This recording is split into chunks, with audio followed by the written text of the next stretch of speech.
नमस्कार दोस्तों, स्वागत है आपका हमारे चैनल अनिल क्लासेस पर।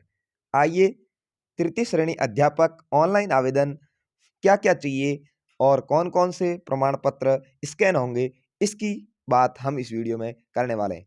तो यदि आप हमारे चैनल पर पहली बार आए हैं, चैनल को सब्सक्राइब करके बेल आइकन दबाएँ और वीडियो को लाइक करें और शेयर ज़रूर कर दें। तो तृतीय श्रेणी अध्यापक मुख्य परीक्षा जो रीट आधारित होने वाली थी और अब मुख्य परीक्षा होगी रीट पात्रता के आधार पर, उसमें 10th की मार्कशीट, 12th की मार्कशीट और सेकंड लेवल वालों के स्नातक और बीएड और लेवल 1 वालों के लिए बीएसटीसी, ये सभी मार्कशीट है, अंक तालिका है, वो ज़रूरी है और इसको स्कैन करना होगा। रीट प्रमाण पत्र है, वो अभी ज़रूरी नहीं है। रीट प्रमाण पत्र का आपको रीट के रोल नंबर डालने के बाद में जैसे ही आगे आप क्लिक करेंगे, तो वहाँ पर आपके जितने भी नंबर है, वो ऑटोमेटिक शो हो जाएँगी, ठीक है? इसके अलावा मैरिज सर्टिफ़िकेट, यदि आप विवाहित हैं, तो अभी इसकी कोई ज़रूरत नहीं है। आप उसमें विवाहित वाला ऑप्शन भर सकते हैं और मैरिज सर्टिफ़िकेट बाद में भी बना सकते हैं। तो ये सभी चीज़ें ऑनलाइन आवेदन में ज़रूरी है। देखते हैं, सबसे पहले आप इस तरह से जैसे ही साइट पर जाएँगे, तो यहाँ पर आपका ऑप्शन खुलेगा। इसमें आपको सबसे पहले लेवल भरना है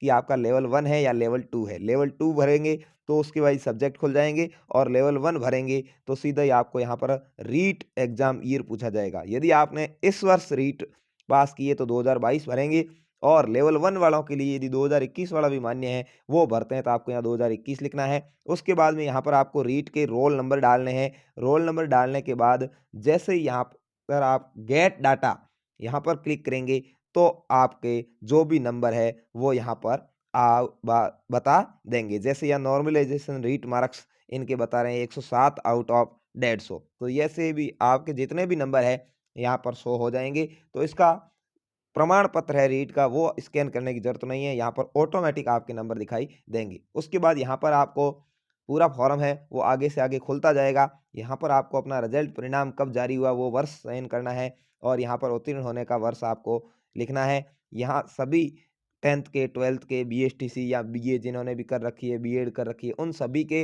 परिणाम यहाँ पर भरते जाना है। इसमें भी आपको ओरिजिनल डॉक्यूमेंट्स की ज़्यादा ज़रूरत नहीं है, क्योंकि इस बार स्कैन वाला ऑप्शन नहीं दिया गया है, केवल आपसे प्रतिशत एक बार माँगे गए हैं। इसके अलावा ज़िलों की चॉइस वगैरह सभी आप भर दें। आप देखिए क्या-क्या आपको जानकारी रखनी ज़रूरी है, ऑनलाइन आवेदन करने से पहले इन बिंदुओं को जानना आपके लिए महत्वपूर्ण होगा। देखिए, बोर्ड द्वारा ऑनलाइन एप्लीकेशन फॉर्म जिन्हें राज्य की निर्धारित ई-मित्र कियोस्क या जन सुविधा केंद्र से ही भरा जा सकता है। आप अपने मोबाइल वगैरह से भरने का प्रयास नहीं करें, क्योंकि इसमें 150 रुपए की तरफ ध्यान नहीं देते हुए अपने को फॉर्म सही-सही भरना है, ये ध्यान रखना है।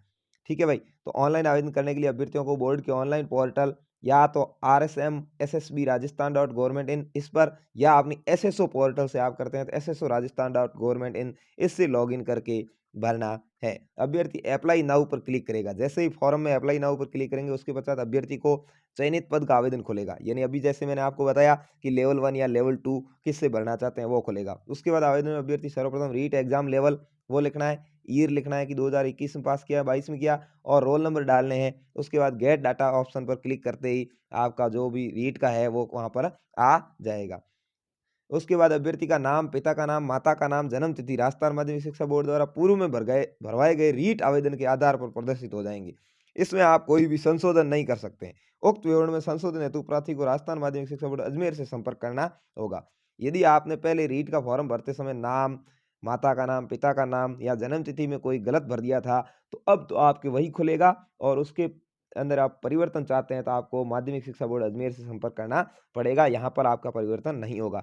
शेष विवरण आवेदन पत्र के अनुरूप भरा जाएगा।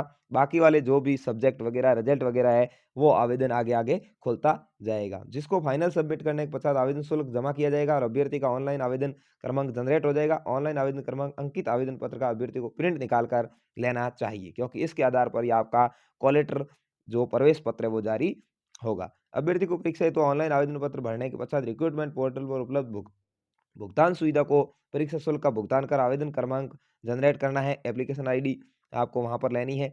अभ्यर्थी परीक्षा शुल्क जमा करवाने हेतु अन्य किसी पोर्टल या सुविधा का उपयोग नहीं करें। आप जन आधार केंद्र पर ही जाकर के, जहां पर आपके माना कि ई मित्र है, वहीं पर जाकर के भरें। अन्य किसी भी सहारे का प्रयोग नहीं लें, क्योंकि हो सकता है आपका पेमेंट अटक जाए और आपके लिए प्रॉब्लम हो सकती है। इसलिए आपको केवल ई मित्र पर ही ये आवेदन करवाना है। अभ्यर्थी परीक्षा शुल्क का भुगतान आवेदन के अंतिम दिनांक से पूर्व सुनिश्चित कर लें, क्योंकि उसके बाद आपकी साइट वगैरह है वो प्रॉब्लम हो सकती है, ठीक है ना? आवेदक अपने स्वयं का मोबाइल नंबर और ईमेल आईडी ही दर्ज करें। आपको ईमेल आईडी और मोबाइल नंबर ज़रूर डालने हैं, क्योंकि महत्वपूर्ण सूचनाएँ आवेदन में दर्ज मोबाइल नंबर और ईमेल आईडी पर ही भेजी जाती है। आवेदक को ऑनलाइन आवेदन करने के पश्चात आवेदन पत्र क्रमांक आवश्यक रूप से प्राप्त होगा। यदि आवेदन पत्र क्रमांक यानी एप्लीकेशन आईडी अंकित या प्राप्त नहीं होता है, तो इसका अर्थ ये है कि आपका आवेदन पत्र जमा नहीं हुआ है। आवेदन पत्र के प्रीव्यू के आवेदन को सबमिट नहीं माना जाएगा। यानी आपके एप्लीकेशन आईडी ज़रूर आ जाए, ये ध्यान रखना है। एप्लीकेशन आईडी नहीं आई, इसका मतलब आपका फॉर्म भरा नहीं गया है। अभ्यर्थियों द्वारा निर्धारित तिथि तक ऑनलाइन आवेदन करना अनिवार्य है, किसी परिस्थिति में ऑफलाइन आवेदन स्वीकार नहीं है। आवेदक जिस श्रेणी के तहत आवेदन करें, अगर कोई समस्या हो तो रिक्रूटमेंट पोर्टल पर दिए गए हेल्पलाइन डेस्क नंबर या ईमेल पर संपर्क कर सकते हैं। ई मित्र हेल्पलाइन नंबर 0141 22 21 424 या 22 21 425 और ऑनलाइन आवेदन संबंधी समस्याओं के लिए हेल्पलाइन नंबर 0294 30 57 541 है। ये आपके नंबर है, विज्ञप्ति में भी दिए गए हैं। इस पर आप यदि कोई प्रॉब्लम होती है संपर्क कर सकते हैं। आवेदक जिस श्रेणी के तहत आवेदन करने हेतु पात्र है, उसी श्रेणी में ऑनलाइन आवेदन करें। गलत सूचना देने, तथ्य छुपाने में बोर्ड अभ्यर्थी को नियमानुसार कार्रवाई के लिए स्वतंत्र होगा। ऑनलाइन एप्लीकेशन फॉर्म समस्त वांछित सूचना अवश्य अंकित कर देनी है, यानी सारी जानकारी आपको भरनी है। आवेदनों के सुधार हेतु पत्र व्यवहार स्वीकार नहीं किया जाएगा।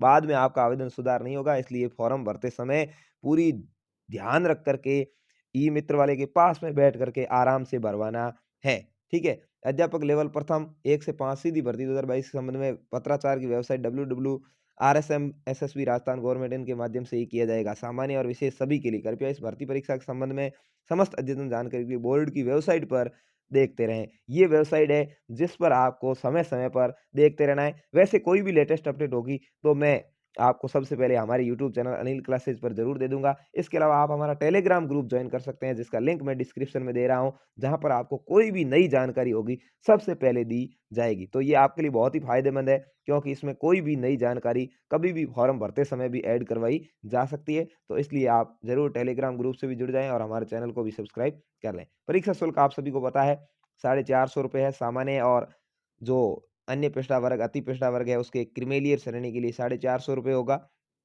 नॉन क्रीमिलियर श्रेणी, पिछड़ा वर्ग, अति पिछड़ा वर्ग और आर्थिक रूप से कमज़ोर वर्ग के लिए ₹350 रहने वाला है। ठीक है? तो ये सारी जानकारियाँ थी जो आपको जानना ज़रूरी थी। इसके अलावा अन्य तो ये सभी जानकारियाँ आपको पता ही है। तो आप फॉर्म भरते समय भली-भाँति ध्यानपूर्वक भरें, कोई भी गलती नहीं करें, क्योंकि ये फॉर्म ही आपके लिए काम आने वाला है। इसके आधार पर ही आपके डॉक्यूमेंट है, वो चेक होंगे जब आपका नंबर आ जाएगा।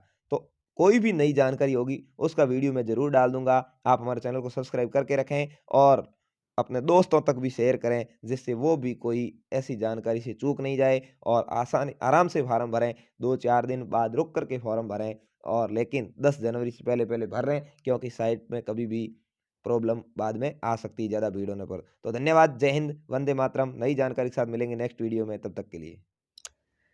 आपको जानकारी कैसी लगी, ये ज़रूर आप कमेंट्स बॉक्स में हमें बता सकते हैं। इसके अलावा आपका कोई सवाल है तो कमेंट बॉक्स में ज़रूर पूछें, जिससे मैं आगे आपका आंसर देने का प्रयास करूँगा। धन्यवाद।